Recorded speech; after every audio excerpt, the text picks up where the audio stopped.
Hey, welcome back, everyone, to All Things VA Loans every Monday at noon. My good friend here, Aaron Dewey, and myself, Tracy Hayes at Loan Depot. We're talking to debunk all the myths that we can.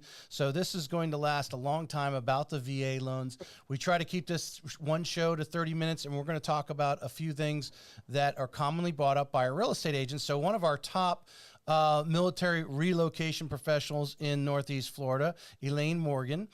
She's on here. She's out at the beaches there. So if anyone's watching this up north, it is beautiful out there. She's got her sunglasses and sitting at a coffee shop to join us. So the first subject that she brought up, she wants to talk about, is the myth of the VA borrower not needing any money. So Elaine, say a few things about yourself and obviously where you're from and how long you've been in the business, but then lead us into, what commonly are you hearing from your buyers in this regard? So, Elaine Morgin, and I've been in Jacksonville since 2014, in Florida since 06, and been licensed in Florida since 16. Your And husband then, is active duty too. You want to mention that, right? yep. He's active duty out here in Mayport, 11 years strong. I don't know how we've stayed here this long, but here we are. So, one of the myths that we hear quite often when I start the buyer consult is we don't need any money for the VA because there's no down payment. Well, that is correct. You don't have a down payment, but we do need money for the process. So you need money for what we call a binder. Generally is 1% of the purchase price. So depending upon where you are, it's 1%. The you need money for the inspection, which is an out of cost for closing. You need money for the appraisal. You need money for the WDO. You also, if you're buying in Clay County, some of St. Johns County, some of Duval and Nassau and so on, you need money for a septic inspection. You need money for if you're buying land that has a home on it and you're not sure about the soil, you want money for the soil test, things of that nature. Also, when you're buying on VA, you need the well water checked so that you can get that checked off if it's on well and septic. So there's quite a few more things of the process necessarily that you need money for versus the down payment portion. Right. So I talk extensively with my buyers on that. And then same goes for sellers. Well, if it's a VA loan, they're not going to have money. And that's actually not true because a lot of them have saved over time to be able to purchase the home. So that myth in itself is one that gets that at me. A VA buyer doesn't have any money. And I know Aaron's going to address that because he's got statistical data on that. Yeah. So are you saying, and I'm going to drop this off to Aaron because I know he's chomping at the bit over there because he's got a lot of information to share with everyone on this particular subject, is letting your buyer know that there are things that money are needed for. However, by letting you know what they have and what to work with, you as the agent and us as the lender can structure hopefully a deal that will work with what they have. Mm-hmm. Okay. Yes, exactly. Aaron, if you want, I know you're going to expand on a few things there. Go ahead. Well, sure. One of the myths is that VA buyers don't have any money. And on average, in 2021, the average VA buyer has approximately $28,500 saved in the bank. So that's a great thing. Now, what I hear from a lot of agents or from a lot of buyers, my realtor told me I didn't need any money. Well, that's exactly what Elaine's talking about here is that, yes, you do need some money up front to kind of get the process started because 100% financing is based on the loan, but not on the closing cost. Now, closing costs can be financed into the loan, if you will, through a great realtor like Elaine here. She's going to write that into the contract where the seller's going to pay those things for you.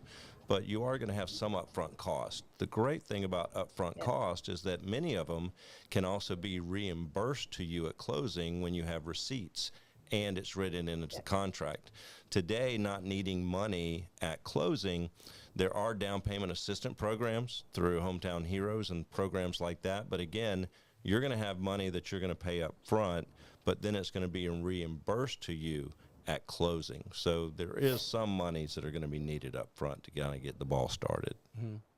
Elaine, how many, on a regular basis, obviously you're dealing with enough of the veterans and so forth. How many are coming to where you do need to structure that loan with the seller concessions and so forth, and some of them will get their binder check back at closing because you're able to structure the deal where they don't need money out of their pocket? A good portion of them. So this month I'm closing 7, which is all VA. Wow. And they, the one that I just closed last month, or I'm sorry, the one I just closed last week, he actually only had to bring $151 to closing. Right. Because we were able to negotiate. He had $30,000 off the purchase price, then walking in with $70,000 of equity. So he did very well. Yeah. It's structuring the contract to meet their needs as well as the loan.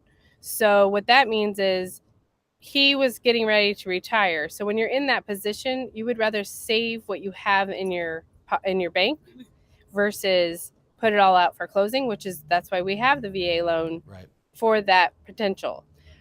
So that being said, he was going to put about $70,000 down, but the way that we asked for closing costs and the way that we got the deal and we had the conversation to get the purchase price to where it was comfortable for him, he didn't need to do all of that. So cash is king. Same thing's happening with, cash is king. And then same thing is happening with buyers I just went under contract with this weekend is, they got about $25,000 off the purchase price and they're getting closing paid for. Nice, so very nice. Just got to have that conversation. And you make a really good point there with your person that is retiring. Here in Jacksonville, 70% of the people that pick Jacksonville for their last duty station actually retires here in Jacksonville or in North Florida. Yeah. Oh, wow. So that is a great number to work with, and also for agents like yourself, Elaine, to find out, how much longer you're going to be in the military, because chances are you're actually going to stay here, and this could be your forever house. Aaron, go ahead. I was going to say, and expand on that conversation with them is when you're looking for your forever house, as I said in the podcast, you don't have to look for your right now house. So having that conversation with the lender of, okay, if I'm out of the military, what can my budget be? Where am I sitting? If you're doing the option of retirement where 90 days out what your workup of all the VA stuff, and then 30 days out what your retirement, like your VA benefit will be, gives you a better idea for your homestead. So it all kind of works together. Aaron, could you, actually, I don't know if we talked about it in the last, I know you and I have had this conversation, so I can't remember if it was live or not, but when you are working with an active duty who has less than a year of service left, they have no plan to re-enlist or re-up their service, how are we handling how is their income handled as far as qualification? So if they have greater than 6 months left in the military, we're going to use what they're currently making now on active duty in order to qualify that person. 6 months or more. 6 months or more. So we are going to require some reserves, but that is the income we're going to be used, because it used to be lenders were just stumped of how am I going to qualify this person, because we don't have any income that's somewhat guaranteed, if you will, of employment. And so when you're less than a year, that really kind of starts throwing people into the loop. But it's actually 6 months or greater that you still have employment, only on VA.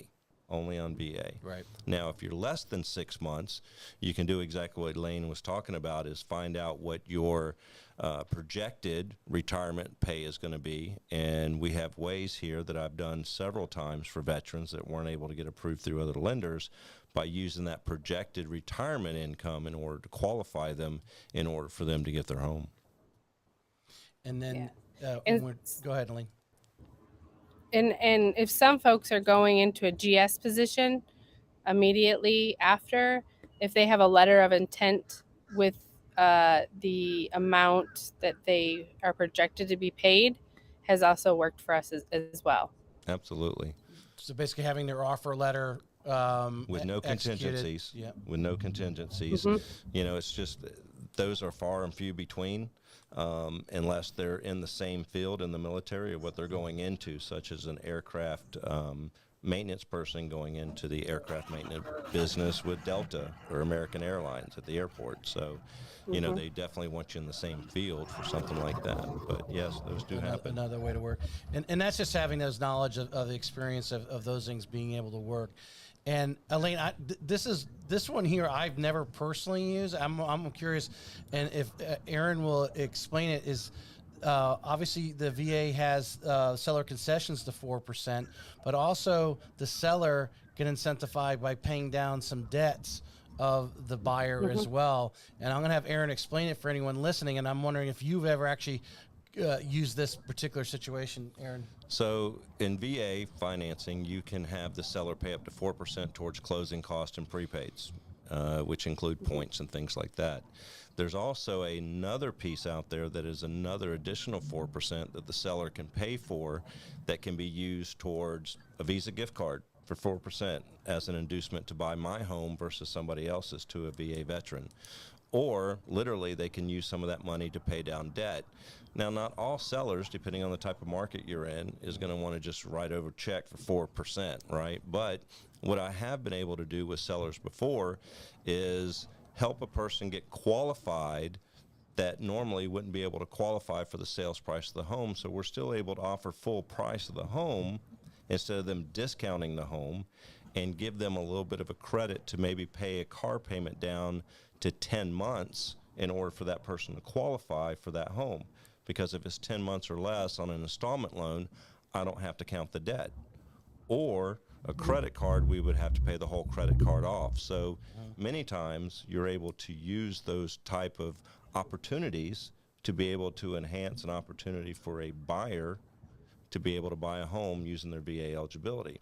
Now, and here's one case in point that's happening every day now, is that a VA buyer could qualify for your Hometown Heroes program, which is 5% up to $25,000. There is things in legislation right now that's actually going to increase to $35,000 come August. So it's going to be a little bit more money on the cap, up to 5%. So if the seller's paying a little bit of money towards closing costs and prepaids, that's going to leave a little bit of extra money. So I'm going to use the money from the down payment assistance program to cover the closing costs and prepaids, and then whatever the seller is giving, I'm going to use that part in order to pay down debt. Okay. So creative financing that you can only do with VA. You can't do it with FHA. You can't do it with conventional. You can only use that with VA. Where the seller is paying, debt or, giving some incentive to buy their home. Now, he's not paying anything that he normally wouldn't have paid somebody else. Normally he's going to pay, let's say, seller's going to pay $5,000 towards closing cost. We'll already have up to $25,000 or 5% of the sales price that I'm going to use for that. So therefore, then I'm going to use the seller's money to pay down the veteran's debt, so he has less money owed each month going into the purchase of the home. Better. Have you come across, you're doing enough, Elaine, that one's a rarity because I don't think many people realize it's out there, but have you come across that situation of paying some of the debt down for the buyer?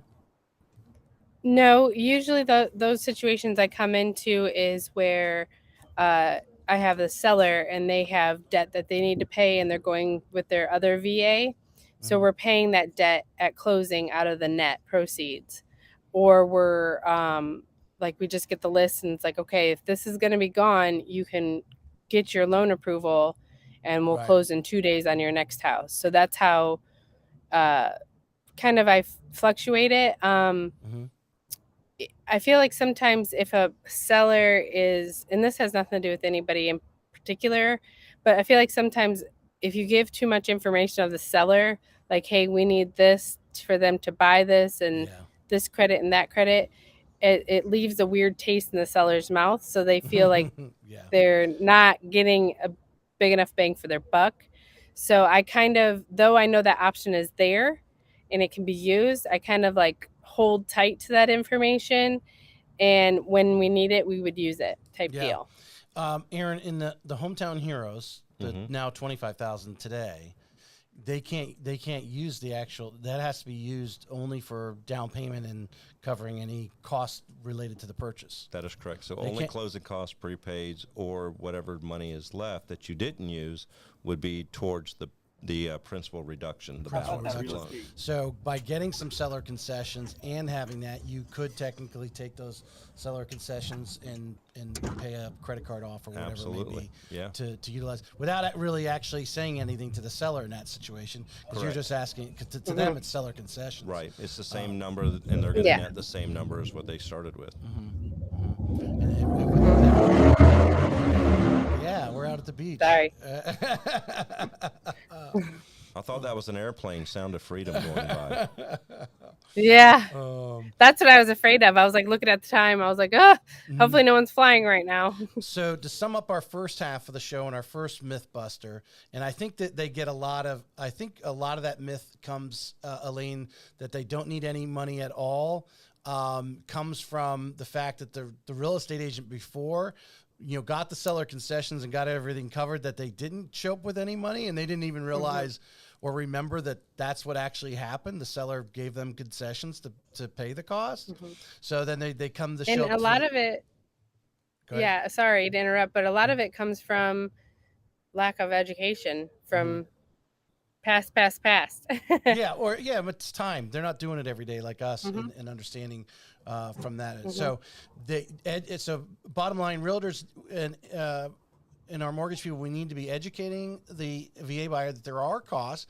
And if they don't have the money, we need the realtor, the loan officer, and the buyer, the veteran need to get together and structure the offer so that they can get in with what they have and make the offer that way. So the seller is paying some or all the cost to make it happen.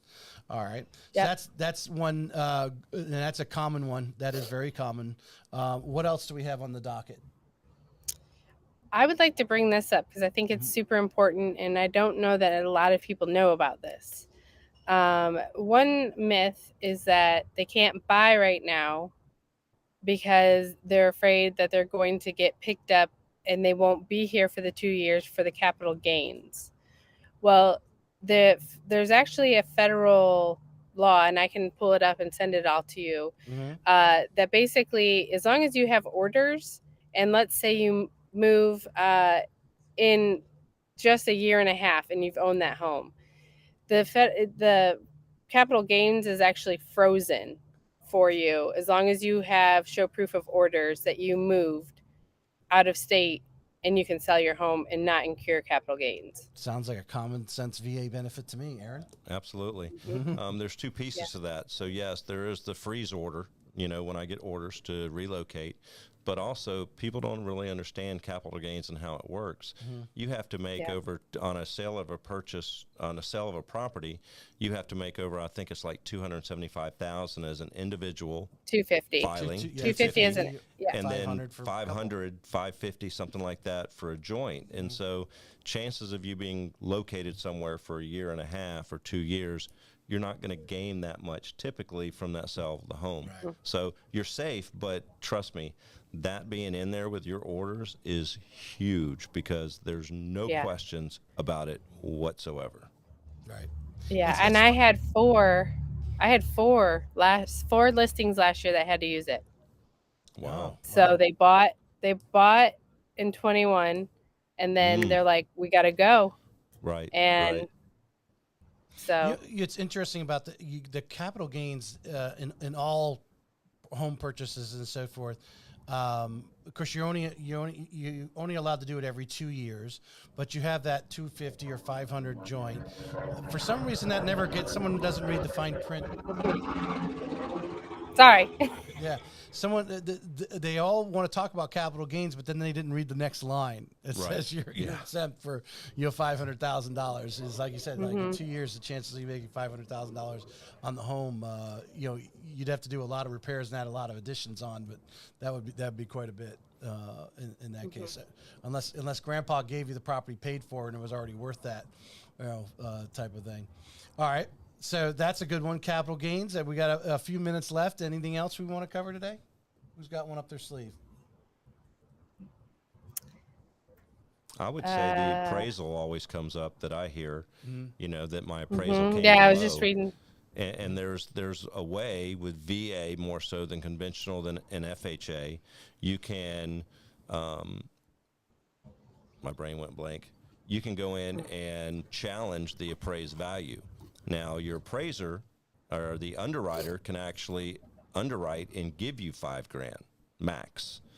But you can also take it directly to VA where you don't even go back to that appraisal, and you can challenge the value of the appraisal. And I would tell you 9 out of 10 times that I've dealt with that and helped other agents when I'm not even doing the loan, help them through the process, because many lenders are like, nope, it actually says the veteran has to do that, which, okay, yes, it does say that, but it doesn't say that we as professionals can assist and make sure that they're doing the process right and help them through it. So challenging the appraisal So and with getting it that, overturned is big.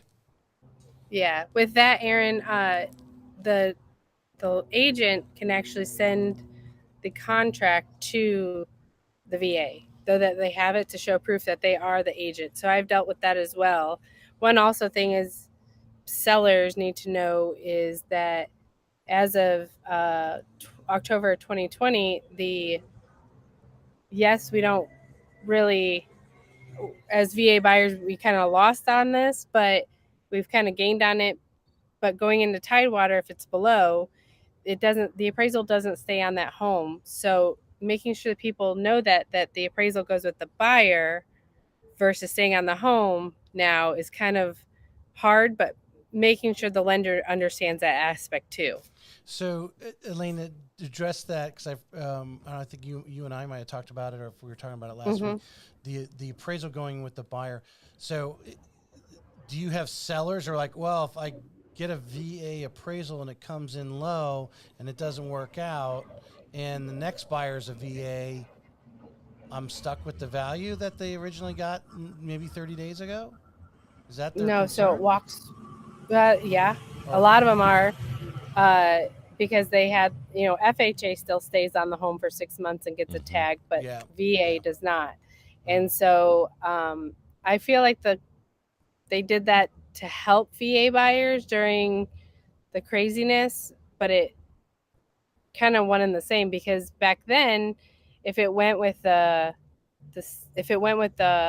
buyer, or I'm sorry, if it stayed on the home, a seller could still say, I don't want to sell it at that price. Bye, have a nice day. So they were out either way. Right. And they can still do the same now, but they don't have, as a seller, you don't have as much pressure on you. So not a lot of people know about it. Yeah, that's one of those things that's like, well, okay, well, you want a VA buyer now or VA buyer later? When do you want to sell your home? I mean, you got to call the appraisal eventually and find out, right? You gotta, scratch off what's it going to, you gotta just do it, right? From that standpoint. And I like to say, honestly, I like to tell a lot of people is, listen, I can put your house at market value.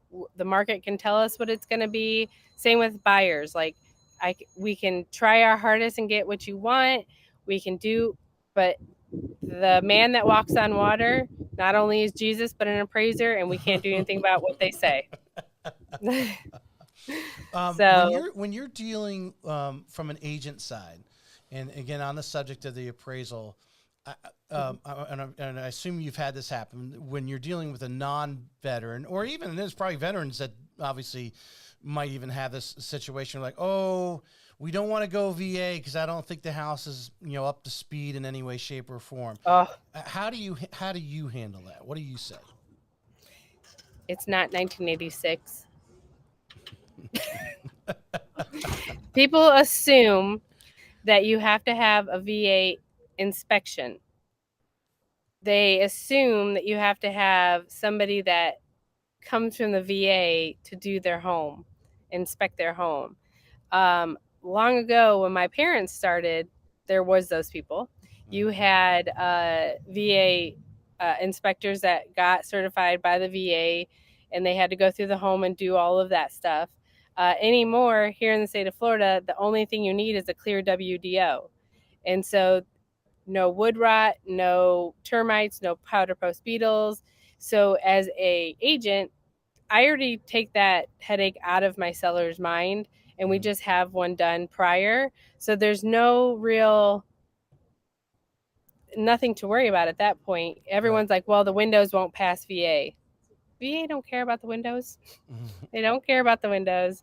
They want to make sure that there's a wholesome home there for the veteran, as opposed to bugs and not in a sinkhole and things of that nature. But they're not worried about your windows nor your window treatments. Safe, sound, and sanitary. That's it. Yes, safe, sound, and sanitary. Right. Now, the inspector, when we confuse inspectors, I'm sorry to interrupt, but the appraiser may have things that he wants fixed. Like a lot of appraisers really like to have the electrical plugs outside covered. When you're dealing with T111, they want the zip system behind it. Things that you should be doing when you're repairing your home is what they're asking for to be done. Right. Standard stuff. I mean, if you're buying a home in Florida, whatever loan you're getting, even if you were paying cash, you'd want to have a WDO inspection anyway. Yes. Every time. Yeah, and you're not going to accept a water stain or wood rot from water damage. No one. These are all standard stuff that anyone buying with any loan or without a loan would want either fixed or repaired or discounted. Maybe you're paying cash and you say, well, just discount it, I'll fix it myself. These are all standard stuff. Some people do, but yeah. Yeah, 100%. Yeah. Another thing to know, another thing to know is that the way that we build our homes in Florida now versus previously is not the same. So it used to be before you poured the slab, you had the dirt treated for termites and all of that. So you used to have that treated, and then they poured the slab, and then they treated the pores of the concrete, and then 3 feet up with the green or blue spray that are on the new homes. Well, now they don't treat the soil. So people may have termites coming inside and we don't know until we have a termite inspection done. So all coming from the soil. Right. You're in Florida. Welcome termites. You're in Florida. They're hungry. Everything that kills you. Yeah, everything's hungry. Well, Elaine, I appreciate you coming on and spending some time with us and sharing this. Hopefully those that listen, neither now or the recordings, because this is up on YouTube as well as Facebook today. So it's archived for those who want to search it. And it's there. We debunked a couple myths or some agents who might listen to it who didn't really know. Obviously, Elaine is out there every day. She's got 7 VA loans closing this month. So she's in it knee deep or neck deep, really, actually, every day. Elaine, I would like to thank your husband for his service, but more so thank you for your service, because honestly, I appreciate it. Being a spouse is harder than actually being a military person, because when I was in the military, it was easy to go out on combat training and everything else, but the wife always gets stuck home having to handle everything. So thank you very much for all that you do, and thank you very much for helping our veterans today. 100%. Yes, thank you. All right, guys, I'm going to sign off. Anybody last word? Thanks for being awesome. Thank you, Elaine. Thanks. Bye-bye. Bye-bye. You have a great day.